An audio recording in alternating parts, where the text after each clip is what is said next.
పెట్టి అందులో కొంచెం ఆయిల్ వేసి వేడి చేసుకున్నాము. ఆయిల్ వేడెక్కిన తర్వాత ఒక మామిడికాయ, ఒక మీడియం సైజ్ మామిడికాయ ఇలా పలుచగా పసుపు, కారం కొద్దిగా వేసుకోవాలి, లేకపోతే కమ్మగా ఉండదు అనమాట. పప్పు కమ్మగా ఉండాలంటే కారం మనం కొంచెం తగ్గించి వేసుకోవాలి. వేసుకొని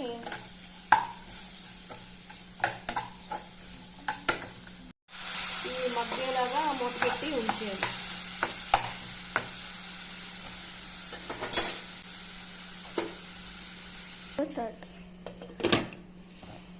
కొంచెం సేపట్లో తొందరగానే ఇది మగ్గిపోద్ది. మెత్తగా అయిపోయిన తర్వాత ఆ మామిడికాయ ముక్కలు ఈ పప్పు దాంట్లో కలిపేసుకోవాలన్నమాట. ఇప్పుడు చూసారు, చక్కగా 3-4 మినిట్స్లో చక్కగా మెత్తగా మగ్గిపోయింది అన్నమాట. ఇలా టచ్ చేసి మనం చూసుకుంటే మెత్తగా ఉంటే అయిపోయినట్టే, ఇలా సాఫ్ట్గా ఉండాలన్నమాట. చూసారు, ఇది ఇలా అయితే అయిపోయినట్టే ముక్క. అప్పుడు ఇందులో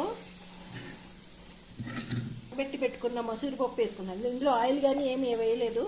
అదే పెసరపప్పు కానీ కందిపప్పు కానీ అయితే ఆయిల్ వేసి నేను బాగా వేపి చేస్తాను.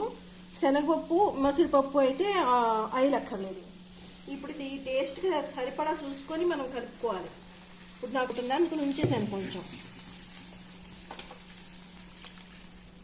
వాటర్ పోసి కాసేపు ఇలా ఉడకనిచ్చి, ఉప్పు కూడా మనం ఇందాక మామిడికాయకి సరిపడా వేసాము. ఇప్పుడు పప్పుకు సరిపడా ఇంకొంచెం వేసుకోవాలి.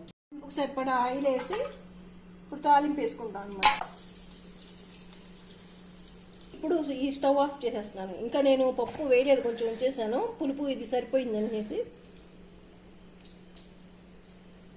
ఇప్పుడు ఇది కొంచెం వేగుతుండగా ఒక్కొక్కటి వేసుకుంటాను అనమాట. ఇప్పుడు ఎండుమిర్చి వేస్తున్నాను.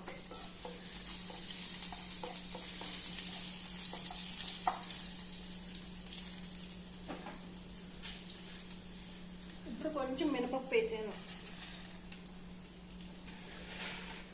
ఇప్పుడు కొంచెం శనగపప్పు,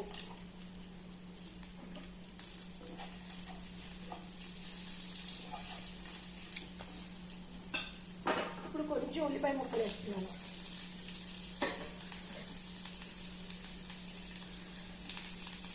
జీలకర్ర, ఆవాలు, ఇప్పుడు కరివేపాకు వేస్తున్నాను.